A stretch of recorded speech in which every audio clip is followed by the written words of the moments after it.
Hi, everyone. This is Ellen Avery, the medical advisor for the Ketogenic Diet with Nutricia. Thank you all for joining us today for our webinar, Navigating Through Medical Ketogenic Diet Obstacles.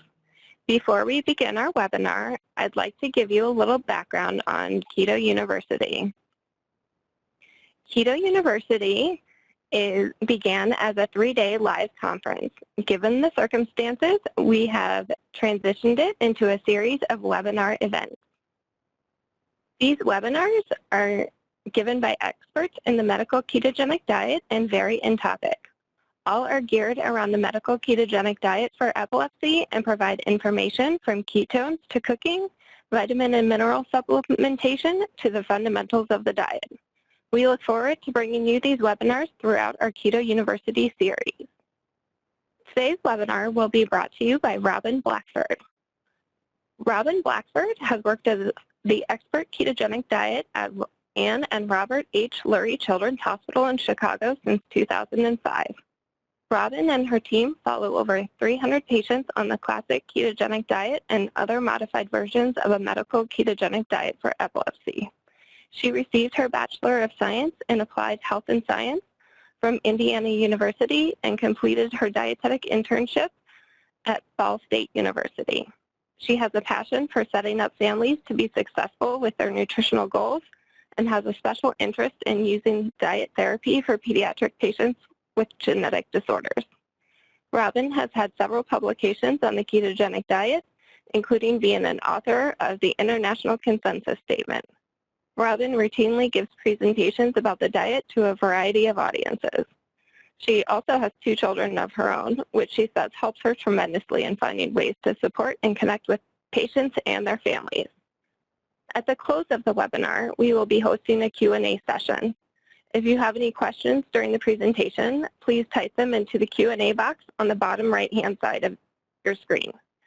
If you are unable to download a copy of the handout, I'll put a link for where you can find those handouts in the Q&A box as well. Also, we'll have a copy of the handouts as well as a recording of today's session on our nutritialearningcenter.com website within a couple of weeks of today's event. And with that, I'm going to pass it off to Robin to begin today's webinar. Thanks, Ellen. Hi, everyone. Welcome to Navigating Through Obstacles with the Medical Ketogenic Diet for Epilepsy. These are my disclosures. And the objectives today will be to identify common and rare side effects of the medical ketogenic diet, assess various ways to resolve these side effects, and determine ways to proactively avoid harmful side effects for your patients. Here's my agenda, just to share with you kind of where we're going with all of this. First, I want to talk about common obstacles of the ketogenic diet. Then we'll roll into resolving and preventing side effects and how to do that.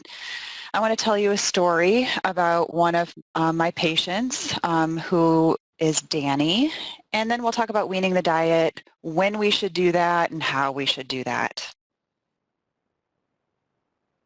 But before we go any further, I feel like we should talk about what I've been doing for the past few months.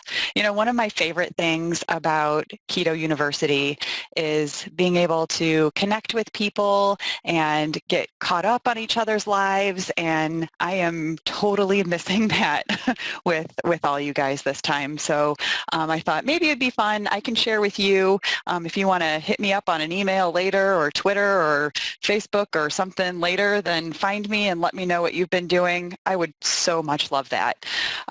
So up there in the left-hand corner, you know, this is when I would say the pandemic and stay-at-home order in March kind of started. So you can see all my winter coat and hat there. But I worked from home for a few weeks. There was no keto clinics happening. All of that stuff was kind of shut down temporarily. So I would say, you know, a good 3 weeks or so I was working from home, and every day I would go on a walk with my mom and dad. So that's my sweet and healthy mom and dad there in that picture. Don't they look so healthy? So we would go on our little walk, and that was kind of my lunch hour every day. So that was absolutely wonderful. That's my makeshift office next to that in my basement, which is usually like part bar, as you can tell, but it made for a really nice stand-up desk, which is something I don't get at work. So that was kind of nice. And you can see my little kitty cats there. I circled them for you. So that's usually where they sat as I was at the bar. So we have Rizzo is my black cat there on the left. He is named after Cubs baseball player Anthony Rizzo, who's done tons and tons of stuff for Lurie Children's. It's been really amazing what his foundation has done. And we named our cat after him. And then on the right, we have Allie, because she's our alley cat. We found her in an alley. So they were usually flanking me there as I worked in the basement. And then what I started doing was going to the bottom there was reading this book called Trauma Stewardship. And this is an everyday guide to caring for self while caring for others. This has been amazing. This book has been really helpful, kind of get me through the past few months. In fact, one of my best friends gave me this book a couple years ago, and I would read a few pages and put it down, and I figured maybe this is the time to kind of pick it back up and start journaling about these things, so that's what I did. So I would highly recommend this book, anybody that needs a little self-care. This is wonderful to kind of work through. So then I went back to work in April for, you know, when our clinic started to open back up, and we started to initiate patients on the diet in-house again. And I was feeling super excited and back in my routine. And that is a picture of me there with the Lurie logo in the hand. I celebrated my 15-year work anniversary as a ketogenic dietitian in May 2nd. So that was a really fun day for me, and I felt like I needed to take a 15-year photo there. So and then my kids, so that's a picture of my family there at the top, and my son and daughter and my husband, and they were doing e-learning for the very, very first time. We did not have that prior to all of this. So my son, AJ, graduated 8th grade, and so that's we didn't have any ceremony or nothing. I even canceled our gown orders, but we borrowed a gown and took our pictures anyway in our front yard. But yeah, so that was an exciting and fun thing, and something that you just will never forget. So that's us there. And then I am actually talking to you today, not from my home in Indiana, not from work in Illinois, but I am in North Carolina. So I am in Charlotte, North Carolina. I'm actually visiting some really great friends of ours, and our goddaughter, speaking of graduations, our goddaughter graduated high school, and it was not the original plan to be here during this time. It was supposed to be a few weeks ago, but as it got changed and canceled and changed and moved to this past weekend, we decided to still come. And so I am at a lovely hotel in North Carolina. So yeah, if you're nearby, let me know. All right, guys. So moving right along, remember that this is the map of the metabolic pathways in humans. So ridiculously busy there. But just a nice reminder that there are multiple mechanisms for reducing seizures. Of course, one of those things is the ketogenic diet. And there are then multiple mechanisms for possible side effects that can also occur with all of those things in any of these pathways.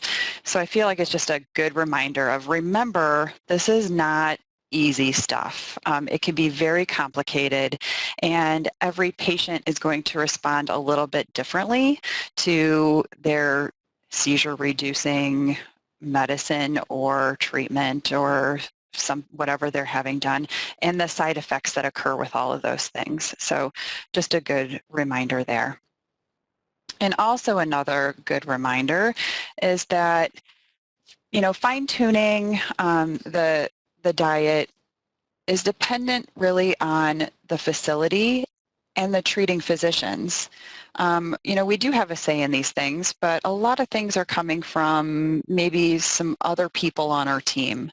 You know, the thresholds for lab values, ordering medications, the follow-up in clinics are very different from team to team. And there's a real art and balance in managing the ketogenic diet. So the things that I will tell you and talk to you about today may be slightly different in your own clinic, and that's okay. It's great that we have different ways to get to the end goal, which is really, when we talk about side effects, is really just safety for the patient.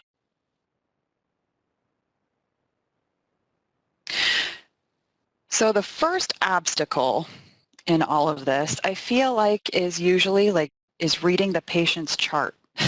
It comes down to figuring out kind of the big picture for your patient.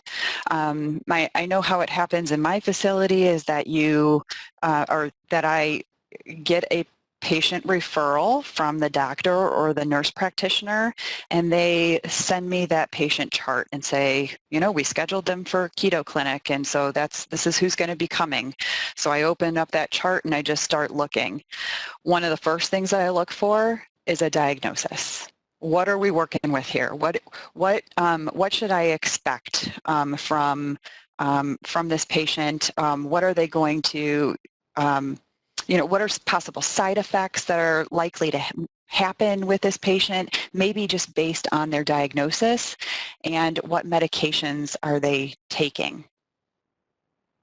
So in this table, which is from the consensus paper from 2018, the updated version, everything on the left side, these are the ones that should be considered when choosing the ketogenic diet for a possible seizure-reducing therapy.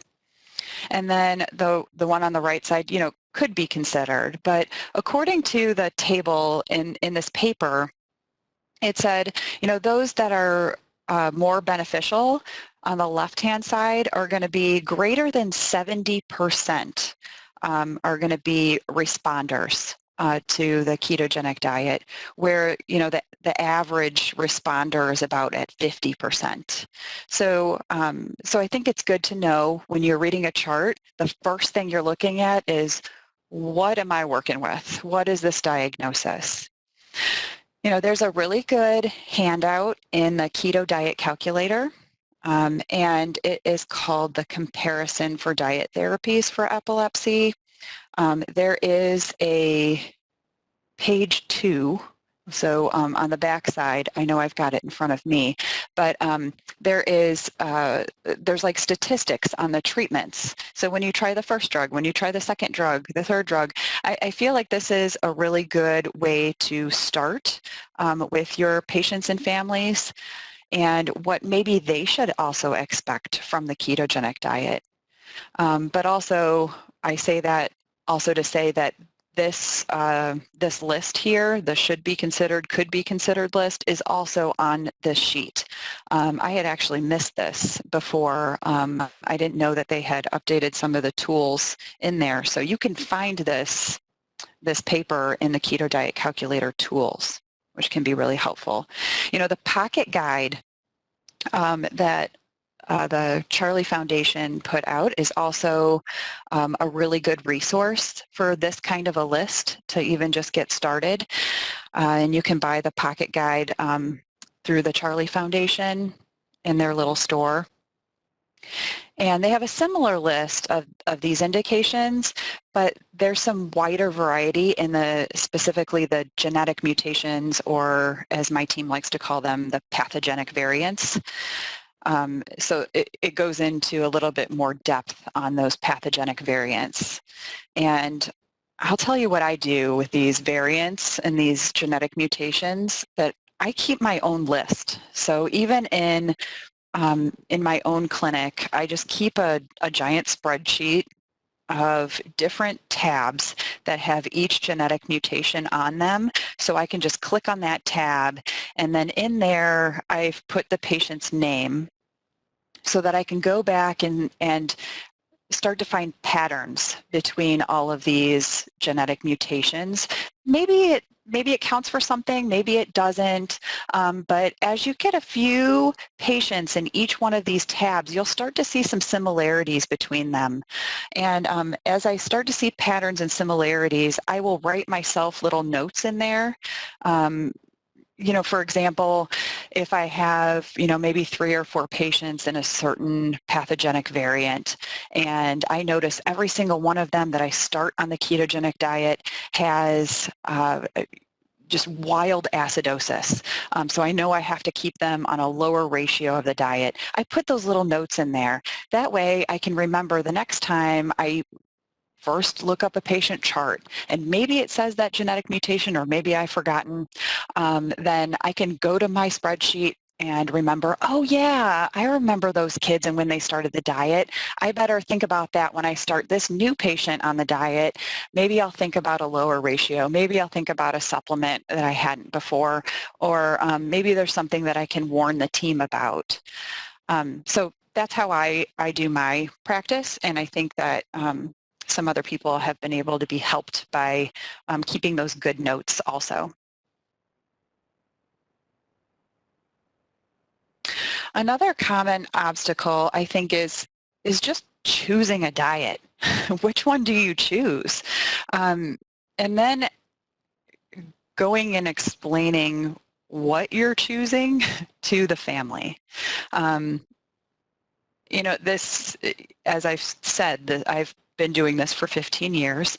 This was not really a discussion that I had even 10 years ago. You know, oh, which diet should I pick? And now there's a lot more thought that goes into which one I should pick, and then how do I explain what I've chosen to the family.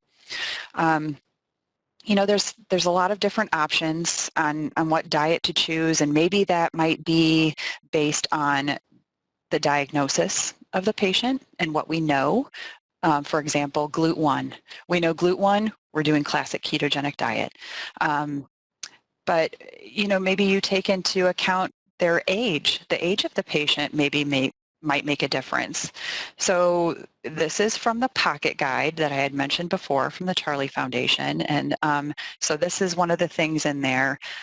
And these are their recommendations for what diet to choose, just if you're looking at age. But maybe you're also making decisions on family structure and what the family needs or what they say that they want. You know, gram scale versus household measures. You know, maybe you have a family that does better with one versus the other. How strict do you want to be? And maybe it's based on time frame. You know, I would say if you have a patient that is in status and you don't have any more time, the team needs something today. You know, that's the patient I zip right up to a 4-to-1 ratio. I don't bother with anything else. I just start loading them up with a 4-to-1 ratio and get them into ketosis as fast as possible, deal with the side effects later, because we are running out of time. Where some other patients might be a little bit more fragile, maybe they've had multiple medications and they have a little bit more time. Maybe they will never be seizure-free, but maybe they want to drop a medication. We have a little bit more time with that patient. And that might make a difference on what diet that you choose also.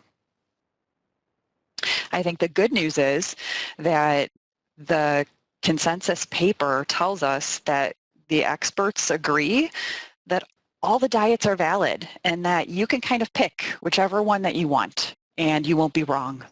So I think that's I think that's the great answer in all of this is you can't go wrong. You pick one and you can still have some efficacy with your patient. In fact, of all the centers that were polled in the consensus paper, 92% of them not only offered classic ketogenic diet, but also offered the modified Atkins diet. And 68% of them also offered the low glycemic index treatment. So you have more and more centers offering a variety of diets, which is wonderful because all of them can work. This is a great table explaining each one of these diets. This was done in a paper that was authored by a great dietitian, Kirsty Martin McGill, who is in the UK, and all of her colleagues over there. And they put together this table in this paper. And I'm not going to go through all of this with you. I wanted to make sure that you had this just as a resource and just a quick resource for you. But all of the differences between all of these diets and what that means. Okay, have you guys seen one of these? A nice good ropes course. If you did camp when you were younger, or you were a camp counselor at some point in your life, or like me, you have kids that like these little ropes course kind of things, we'll go to some place that has go-karts and mini golf, and they have these, nice indoor ropes courses that are super safe. I look at these obstacle courses or these ropes courses, and I can draw like a billion conclusions or analogies with my keto clinic and these ropes courses. So I just want to take you through some of my thoughts on this, and so that way when you see one the next time, you'll think of your keto clinic. And but you can't, if you've been on one of them, you have a loose idea of where you're going, right? So this guy, he's looking down, he knows the next step. Like I can get through the next step, but sometimes you can't really see the end or where you're going. You can't see that next platform that you need to get to. You just know the next step. Isn't that true when you're a ketogenic diet professional? Sometimes you just kind of know the next step, but you don't know where in the end it's really going to take you or how many steps you have to get. You kind of have to look up and look out, which is scary. If you're me, you let your kids go, they run around on these ropes courses like monkeys, and then you are on the ground watching them.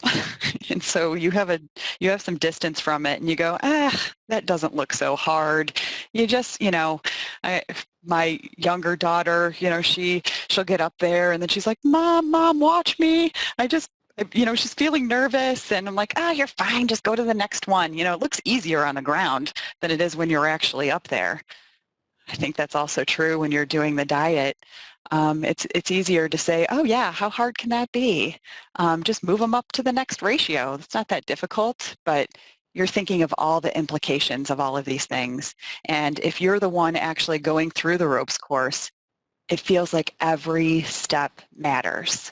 The next thing is going to matter so much because there is a patient and a family at the end of each of those steps that you guide them on. I guess the good news is that you've got, all of the safety gear. You've got safety straps, you've got ropes, you've got cords, things to hold on to. If you fall off, it's usually going to catch you, and you can just kind of get back on. No one even knows that you fell off one of the ropes because it just caught you and you're back on. You're wearing a helmet. If you're me, you're down on the ground and you're just like cheering people along. You're doing great. Keep going. Hopefully in your keto clinic, you have some people cheering you on. If you don't, please send me a message. I will cheer you on. I promise. But when you're on these things, it makes it difficult to bail. Well, if I go backwards, I still need to step on another rope. If I go forwards, there I am. You can't bail on these things. You just have to keep moving forward. And I feel like that also is with your keto clinic. You just have to move forward somehow. And if I can just do the very next step, sometimes that's all that you need. So you either reach the end of the course or your time is up. On these little ropes course things that my kids do indoor, you have a time limit. At the end of the time limit, somehow they have to find their way back to the beginning, which is sometimes difficult, and you need the person on the ground to kind of guide you there. But so is the ketogenic diet. Sometimes your time is just up. Your time is up and you got to get back to the beginning. You got to roll back down on the ratios and wean them off. So somehow you find your way back and you bring everyone back to the beginning of the end. So that's my analogy for that. Going back to some of the common obstacles of the ketogenic diet, I feel like one of the big ones here is ketone fluctuation. And I will see this in some of the Google group discussion, like what about ketones? And, ketones are going up, ketones are going down. What makes them do that? So I've kind of divided these up into different buckets. One of the things that could be as simple as some kind of dietary indiscretion, right? One of your patients that eats food by mouth, grabs something else, or is given something else and eats it. That's a very easy dietary indiscretion. I think in those moments, you just teach people what they should have done better. Sometimes parents even already know it. I shouldn't have left this out, or I shouldn't have done this or that. And of course, the sibling would give them something. In retrospect, you know what happened and you can prevent it in the future. So I just call those teachable moments. But sometimes ketones can fluctuate because of different medications and supplements that have been added on that weren't there before. And if it's possible to just change them back to what they were, if there's been some kind of negative impact by using one of those medicines or supplements, then just kind of walk it back to those other things, if that's possible. I know sometimes you have to have good communication with your other team members so that you can do that together. But just going back on something could return the ketones to where they were before, if that's where you need to be. And remember that ketone wherever your ketones are, it's not necessarily that's what your seizure control is going to be. Seizure control is number one. Then we look at ketones. They're not always that closely related. Level of hydration could also very easily change ketones. If you want to regulate the fluid intake over the course of the day, I would say that's usually what ketogenic dietitians are telling their families. Just kind of keep it all across the course of the day, and that should be helpful. But you're going to have times where you've been outside in the heat or the kids are running around and just need a good chug of water. And that can change ketones. But even outside stressors that have nothing to do with anything and some illnesses, that can change ketones too. That stress on their body can change those ketones. And there's nothing that you would do for that. Hopefully the stress is short term and somewhere down the line then everything kind of evens out. A very common obstacle of the ketogenic diet is constipation. So those of us that have been doing this for a long time know this. Here are all the things that we know of that can be helpful for constipation. Of course, your fiber-containing foods, Avocados are like magical. They help with so many different things, but especially with constipation, they can be helpful. So if there's any way to add in some avocado, there's MCT oil, different kinds of vegetables. Remember your group A vegetables, you can use more of those than your group B vegetables. So maybe just getting a little bit more of food there too could be helpful. And then some other options that are not food and don't feel as natural as some families might say. Some laxatives and stool softeners are listed there. Different kinds of tea have been helpful. I know I have a few families that use some of the Mylicon drops. And yeah, we're talking, there's a little bit of carbohydrate in some of these things, but I kind of feel like if we can use these and they're helpful, then that's our new baseline of carb intake. Chia seeds can also be a very good addition.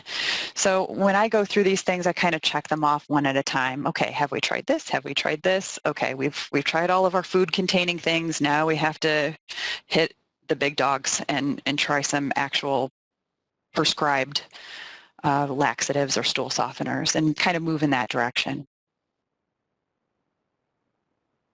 Nausea, vomiting, and reflux I would say they're pretty high on the list too, right after constipation, on the percentage of patients that have this side effect when on the ketogenic diet. You know, it could be for a variety of reasons that they're having this side effect.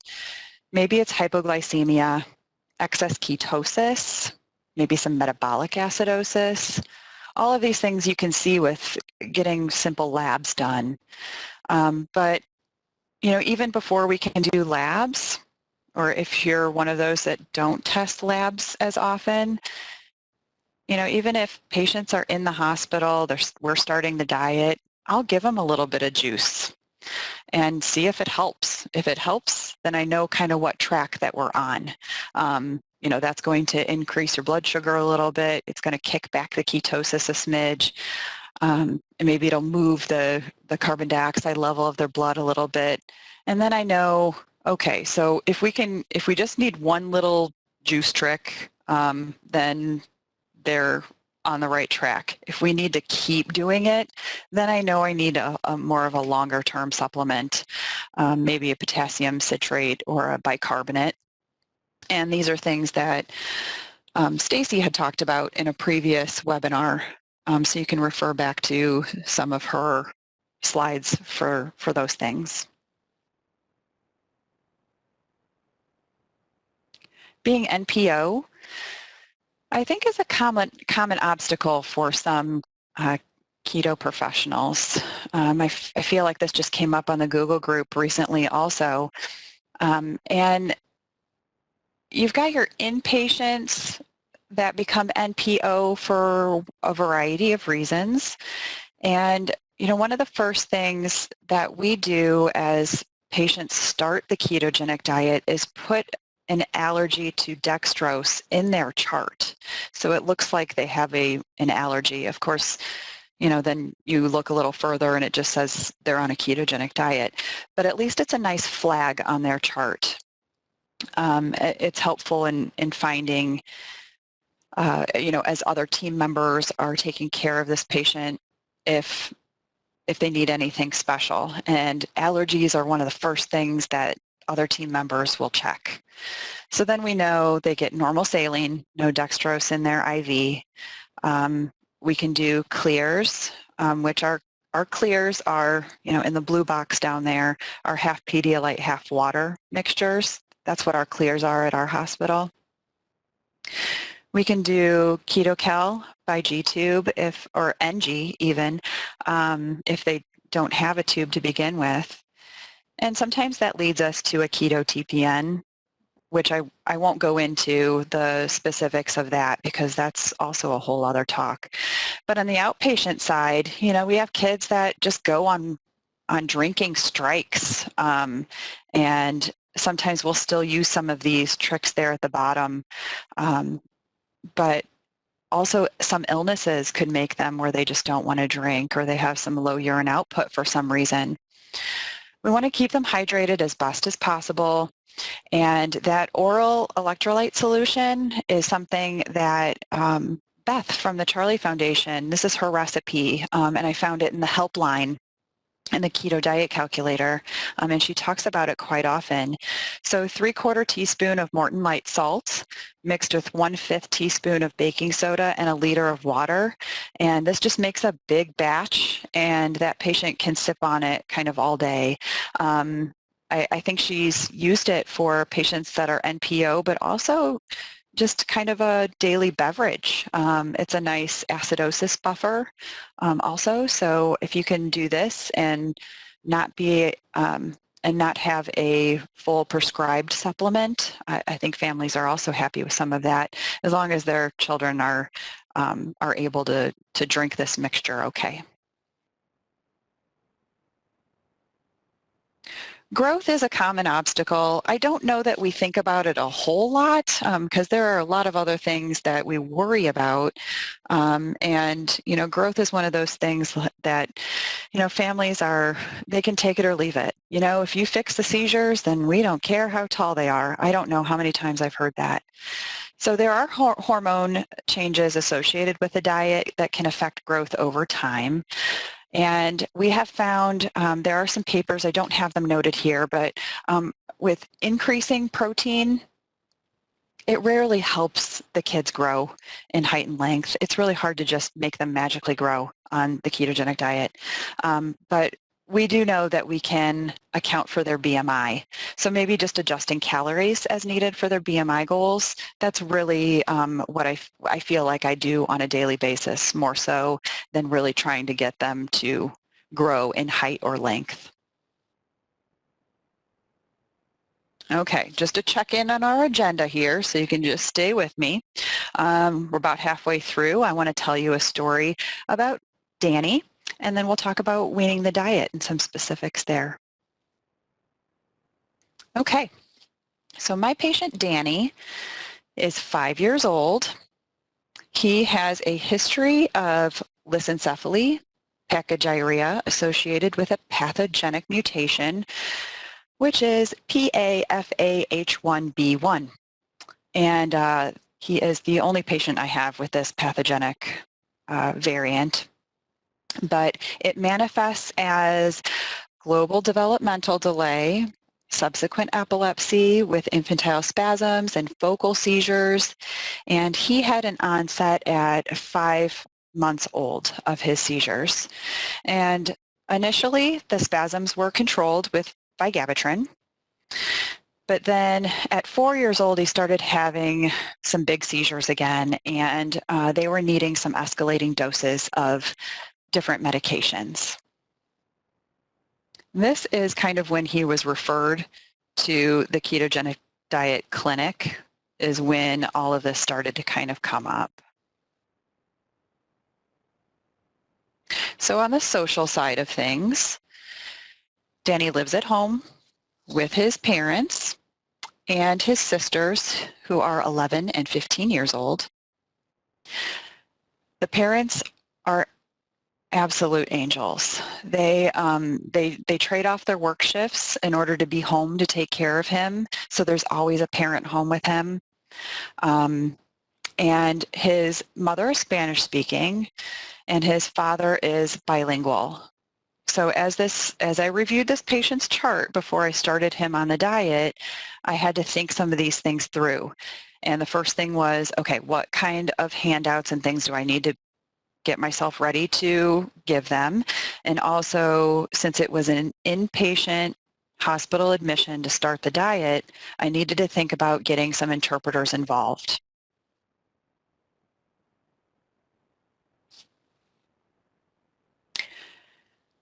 On the nutrition side of things, before he started the diet, he was eating 3 meals a day, and his parents fed him off of a spoon with everything. He wasn't a really good drinker, but they would tell me that they would mix all of his foods with a little bit of fluid. So if he was having some oatmeal, they'd put some extra milk in there. Some other like vegetables and things, they'd put a little water in it just to kind of thin it out. And so that was a little concerning for me. And also, the icing on the cake here was his BMI. We all know that a Z-score of negative 3.91 puts him in a severe malnutrition category. So this is kind of where, as I was reviewing his chart and had met his family and we were thinking about the diet, I was really weighing my options. I was thinking, should this patient really start the ketogenic diet? Is this where we get involved, or do we wait until some of these things are fixed? I can send them to another registered dietitian to start working on his BMI, a speech therapy to see, what kind of consistency he should be eating. Are they making up the right consistency? So I had a lot of questions at this point, but I got to tell you, this is kind of also when my heart was breaking for them. They were a family that was they would literally do anything for their child.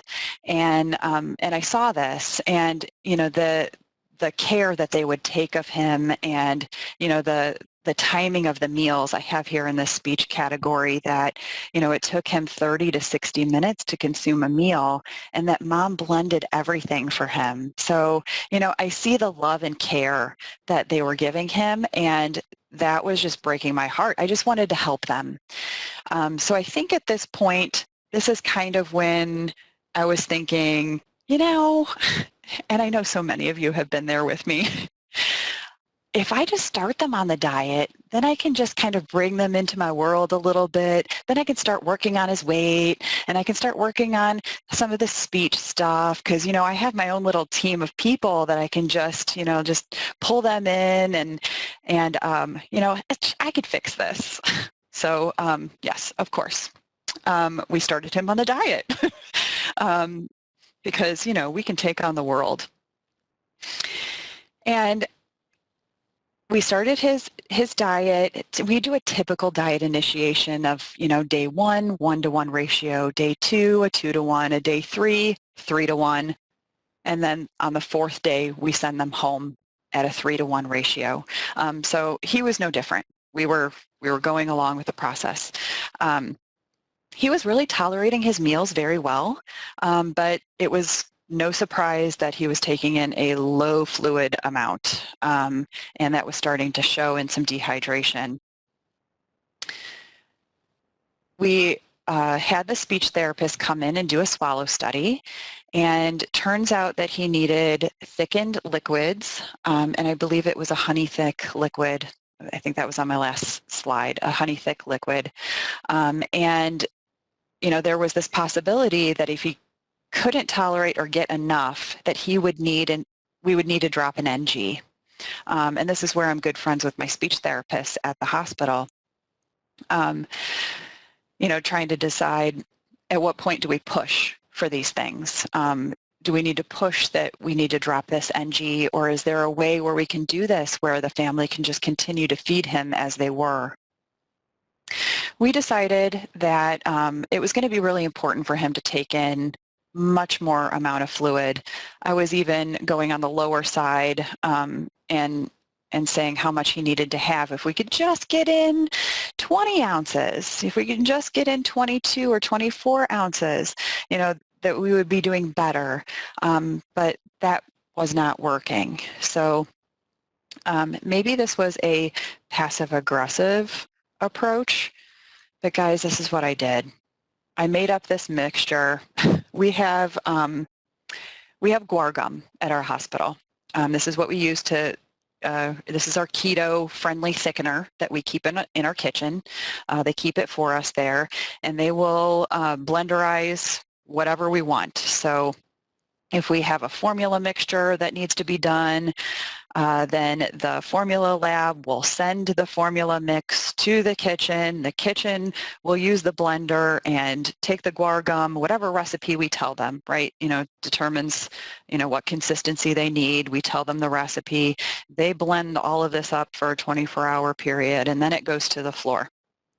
Well, this is just water. So what I told the family was that we needed to get 32 ounces of thickened liquid in him in order to be successful with the diet and really keep him as safe as possible from these side effects. And at first it was fine. They said, oh, okay, that's fine. I actually had 32 ounces of this stuff set up all at one time and said, you have 24 hours. We're going to get all of this in. And at first it was, okay, let's do this. And I left them alone so that they could work on it themselves. And I really think kind of, there's advantages and disadvantages of putting this responsibility on families, but, they were very adamant that they could do this, and so I left them alone with it, and then the nurse called me not too long after this and said that, yeah, he got down about 4 ounces, but it was a struggle, and of course, it looks like this, so it looks disgusting, and they were ready to drop the NG at that point. So it worked. We got what we needed in order to keep our patient safe and help the family make this decision on their own. But maybe it was in a little bit more aggressive way. But if you haven't tried that route, maybe you can try it once with a family you're kind of struggling with on how to tell them, what you feel like that they need. So fast forward 4 months in our follow-up with Danny, he's tolerating 3 meals by mouth really well. He's getting all of his fluids by G-tube, which they ended up placing about 2 months after they started ketogenic diet. He had used his NG up until that point. And taking all of his fluids. His ketones were small to moderate, it's kind of what I had expected on his ratio. Seizures were much improved. They loved his newfound cognition. They felt like he was engaging with them a little bit more. There was still a lot of work to do. We were only at 4 months, and we still had to work on calories. He's still having seizures, so we were changing his ratio. I wanted to see if we can get him some more protein, so we were making adjustments with that, and also hydration and checking in on that point as well. But definitely his BMI is slowly improving, and because his seizures are better controlled, I think we'll get a good amount of time to follow up with him as far as keto goes and checking all of my things off that I want to do to be helpful for this family. So speaking of seizure control, if you are a newer keto dietitian, one of the things I did was familiarize myself with epilepsy and seizures when I first started. And so just if you don't know yet, breakthrough seizures are seizures that kind of happen when there's been a period of seizure-free time, and then you have this seizure. And of course, I feel like it's always like, okay, as a dietitian, then what do you do? Like, it must be my fault. It must be something I need to respond to. And so I want to tell you what my thoughts are on if you change the diet or not once a breakthrough in seizures happens. So in my opinion, I would change the diet if the seizures continue. It's not just kind of a one and done, or it's a breakthrough seizures because of some kind of illness, and then the illness will end, and then at the end of that illness then things get better. If the seizures continue and ketones are not at the maximum levels, that there's still some room on their BHB or their urine ketone somewhere, then that's when I would make a change in the diet. I would not change anything for the diet if there was, like I said, some kind of illness or something else to be blamed. If the child isn't finishing the fat portion of a meal, okay, well, we don't need to necessarily make a change in ratio to increase the the ketone production, we need to focus on what it is that's actually happening and make adjustments there. But if there's an illness, definitely no change until the illness is over, and then we kind of see if they return to that seizure-free time. Of course, like I said, we will end our webinar with some thoughts on weaning the diet. So more specifically, when do we wean the ketogenic diet? Some good reasons to wean, as it was done in this study, was 23% of people that weaned the ketogenic diet was because there was some kind of seizure freedom happening in their patients. Another 23% said, or ended up weaning keto because of the prolonged use of the diet, and there wasn't really a continued benefit to keep them on the diet, so that's why they weaned. And then another 20%, it just didn't help. So all of those percentages are really close. So about for the same percentage reasons why they would discontinue. And then in terms of if you should wean slower or faster, my thoughts on that are this. I would definitely wean the diet slower. And of course, according to the epilepsy research article here, if they had achieved significant seizure freedom or reduction, so more than 50%. They've responded really well to the diet, and they've been on the diet for a long period of time, and then I would think about maybe weaning them off more slowly. That way you can kind of test the waters, and as you lower their ratio, you can kind of see how they respond to those things. That way you can always jump back up if you need to on their ratio. You can definitely pull off a faster wean if the diet has just not been beneficial for your patient. Or maybe if they've been on the diet a shorter period of time. You know, I have patients that are on the diet for 1 or 2 months and for various reasons, and then, you know, you just wean them a whole lot faster. So I'll go from 3-to-1 down to 2-to-1 and then off in some cases. And especially if they're having any kind of side effects of the diet that then are leading to a fast wean, then maybe I would take that approach for this patient.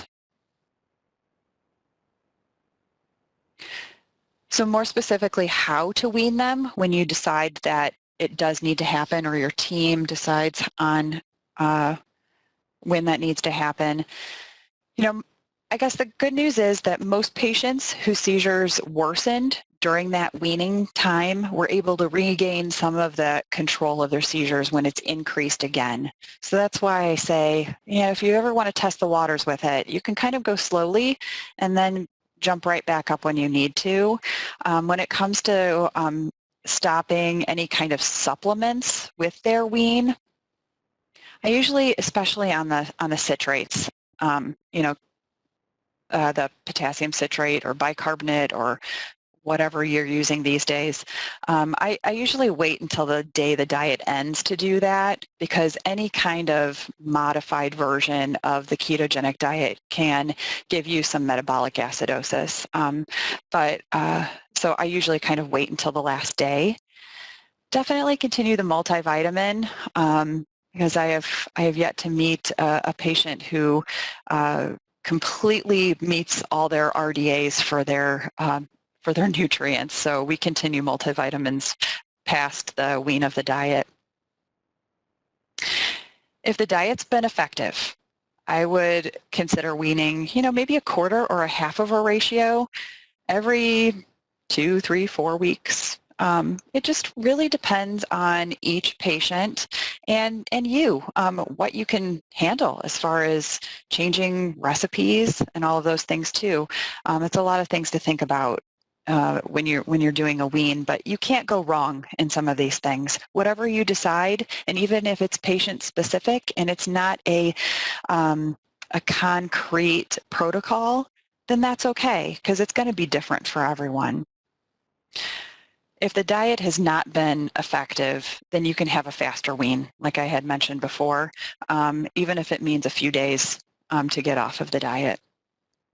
And I usually stay in touch with my families even a couple weeks after that, just to make sure that as they fall out of ketosis, even after a few weeks, that everything is still as they said it was the day that they had stopped. Okay, this is my last slide here before we can get to questions, and I will just quickly go through this so we have a few more minutes. What to do when medications are being weaned. There are some repercussions when it comes to nutrition and diet when some of these medications are changed. So, when a patient is weaning a steroid treatment, definitely you can expect changes in appetite and glucose and ketones when some of those things happen. So something to watch for might be weight loss. When you're on steroids, then, usually their appetites are just humongous. So when you wean off of that, then you might see a little bit of weight loss initially, but hopefully they stabilize their weight. Those that are weaning some medications like Topamax, Zonegran are the ones that I see most often. We can expect their appetite to increase because that one does the opposite, right? Ketones might change a little bit. A normalization of their CO2 levels is always interesting because with Topamax, they have a decreased CO2 level, and also with the diet they do. So when you take one of those things away, it'll kind of normalize their CO2. So maybe you can adjust a supplement. But also, again, you're watching weight and for ketone changes when those medications are also weaned. The weaning of Depakote also. When you're on Depakote, you usually have an increased appetite, so you're eating a little bit more. When you wean off of it, of course, the opposite happens. You can expect a decrease in appetite, and it also maybe it might normalize your carnitine level, so that's something to kind of watch out too. Maybe you need to decrease the supplement, and weight changes again, as with everything. Something to kind of watch for. Okay, so these are some of my references here, and I think that's going to be on a handout for you. And so we can kind of move on into some questions, maybe a little bit of discussion. We're going to, I know, come up on the 1 o'clock hour for the Eastern time zone, so we can always take some of this discussion offline. I'm always game to do that. You can always hit me up on some of my social for Keto Queen, and I can continue answering some questions there too if we need to, or my email, which is fine. I'm not super checking all of that right now as I'm not home, but I will get back to you soon. And these little orange guys, this is what my daughter had done during some of our stay at home, is put eyeballs on everything in my kitchen. So it was fun at some point. Now it's kind of getting old, you guys. All right. I will bring Ellen back in here, and we can start some questions. All right. Thank you, Robin. The orange with the eyeballs made me laugh. So thank you for that. And thank you for that informative presentation. Just so you all know, as with our previous webinars, we do have our QR code on the screen if you want to scan that, and that'll take you to our survey that you can fill out and give us some feedback on the presentation for Robin, or it will show up as we close out the webinar. You can write down the CE code and enter that into nutritialearningcenter.com to get your CE certificate, or you can email me after the event if you are outside of the United States, and I can email you that certificate of attendance. So for those of you who did submit some questions, thank you. For you, Robin, we do have a few questions. One of them, we did get a couple of questions about your guar gum thickener. They deal with, one, I think you guys use the commercial, there's a specific guar gum that you guys use for Yeah, I think our kitchen, our kitchen just picks up the Bob's Red Mill guar gum. I don't think it matters what brand that you use, but that just happens to be the one that they keep in the kitchen for us. Okay, and then is there a recipe for honey thick or nectar thick, how much you mix to how much water? Do you know There off the top of is. your head? I don't know off the top of my head. I can get that to you guys. That's fine. But it was done by our speech therapists. They do all this testing of thickening all of our things, and they had used the guar gum, and they came up with the recipe for us so that they know what consistency that we need to use. And so I just wrote down the recipe somewhere, and that's the one we always use. But I can get that to you because I don't know off the top of my head. Sorry. Okay. And then when you do, I can email you guys because we get a list of all the questions. So I'll email those of you that asked about that. And then another question that came in for GLUT1 patients who might not have epilepsy but who have more of the movement disorder portion of GLUT1. Do you still check ketone levels since their seizures may not be a good indicator of success with the diet? We do check ketones. In fact, I think it is recommended to use a blood ketone meter for those with GLUT1, whether they have seizures or not, just to make sure that they are, I think they need to be above a 3 millimole per liter. This has been in, I think, some of the guidelines for the GLUT1 management. So yeah, we actually, those are some of the patients that we make sure that they have blood ketone meters for, our GLUT1 patients. Okay, thank you. And then another question, how do you deal with high lipid profiles in your patients? Yeah. Well, I guess it kind of depends on how high we're talking. We will pretty routinely let them go 2 or 3 times their baseline for cholesterol and triglycerides, especially at the start of the diet for the first few months. And then, as we know, it has been it's been reported that, after 6 months on the ketogenic diet, those levels really do reduce down to more normal levels. So we don't get too jumpy about it. Like really labs in general, we don't get too jumpy about anymore. We are pretty careful about CO2 levels, but lipid levels, we really let those go and kick them down the road, I think, for quite a while. Okay, so you usually wait for about 6 months and see if anything happens? Yeah, I think when we determine if they're going to be on the diet long term or not, and if we know they're going to be on for quite a while, then maybe we'll address it. Okay, thank you. And then I think there were a couple of questions just about the ketogenic pocket guide that came through, and I know that there were some responses that we saw that Beth Zupek Kenya has them. You can check for those of you in the United States on the Ketogenic Diet Calculator website. I think you mentioned that as well, Robin, so you guys can get that from there. So I know we are a couple of minutes after 2 o'clock, so I don't want to keep you guys too long. So with that, I will say thank you, Robin, for a fantastic presentation. We do have another one coming up in 2 weeks with Dr. Jong Rowe, who will be presenting on ketone bodies in health and disease, the underlying science and potential therapeutic applications. So thank you, everyone, for attending, and thank you again, Robin, for a fantastic webinar. Thanks, guys. It was great to be able to talk to you today. And I will be attending the next one for Dr. Rowe, so I'll see you guys there. Thank you, everyone. Bye.